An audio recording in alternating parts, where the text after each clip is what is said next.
Ce sont souvent des jeunes qui d'ailleurs ont repris les rênes de ce parti qui existait préalablement sous une autre dénomination, c'était l'Union du peuple alsacien.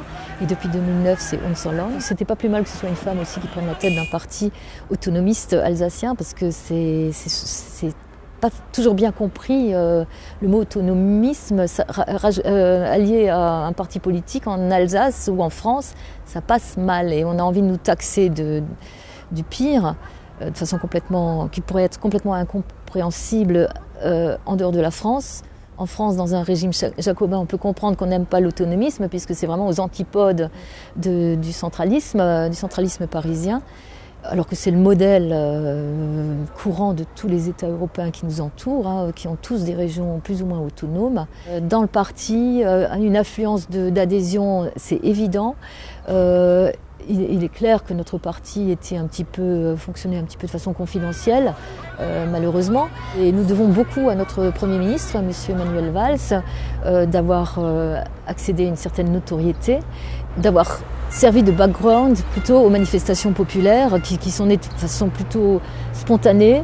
Des gens qui ont compris qu'il se passait quelque chose de grave, qui ont compris qu'ils étaient insultés et puis mis en danger dans leur propre identité. Et ils ont été contents, je pense, de pouvoir s'appuyer sur un parti qui avait une réflexion politique, qui pouvait aussi leur donner des éléments d'histoire, parce que ce qu'il faut savoir, c'est que l'histoire n'est pas connue, l'histoire de l'Alsace, elle n'est pas enseignée. C'est Unserland, je pense, qui est représentatif du mouvement actuel pour l'Alsace et qui est représentatif des aspirations légitimes de l'Alsace. C'est quoi? C'est effectivement un fonctionnement beaucoup plus démocratique. Et la démocratie, ça passe par la proximité, le principe de subsidiarité. Les décisions doivent se prendre à l'échelon le plus adapté. Il est souvent dans la proximité. Et ça s'est fait de façon complètement antidémocratique, sans consulter les personnes concernées. Contrairement à ce qui est prévu d'ailleurs par la Charte européenne de l'autonomie locale, ratifiée par la France pourtant. Ça s'est fait aussi contre l'expression des élus alsaciens, que ce soit les députés, les sénateurs, aucun n'a voté pour. Ils ont majoritairement voté contre. Au pire, ils se sont abstenus. Ça, c'est le cas des socialistes. Les 3 grandes collectivités alsaciennes, ce sont pour nous, c'est contre à 96%. Conseil général du Haut-Rhin, du Bas-Rhin et Conseil régional. Vous avez de communes qui ont voté des motions contre. Il y a eu des pétitions signées par des dizaines de milliers d'Alsaciens et des mouvements de rue qui ont vraiment exprimé le refus de cette fusion. Alors sur le fond, pourquoi est-ce qu'on est contre? Nous avons des spécificités auxquelles nous tenons, des acquis qui ont été obtenus par le combat des Alsaciens, notamment des autonomistes en 1926, c'est le droit local qui s'est imposé à l'Assemblée nationale.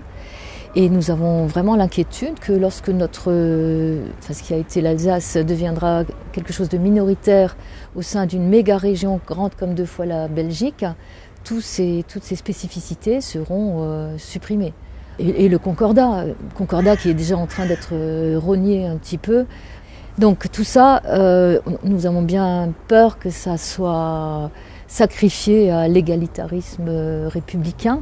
Qui procède plutôt par nivellement par le bas au lieu du haut, ce qui serait souhaitable. Et l'autre sujet d'inquiétude aussi, c'est par rapport à notre culture et à notre langue. La langue régionale en Alsace est en train de disparaître. Il faut bien le savoir, il n'y a plus que 3% des jeunes de moins de 17 ans qui parlent l'Elsasserdeutsch.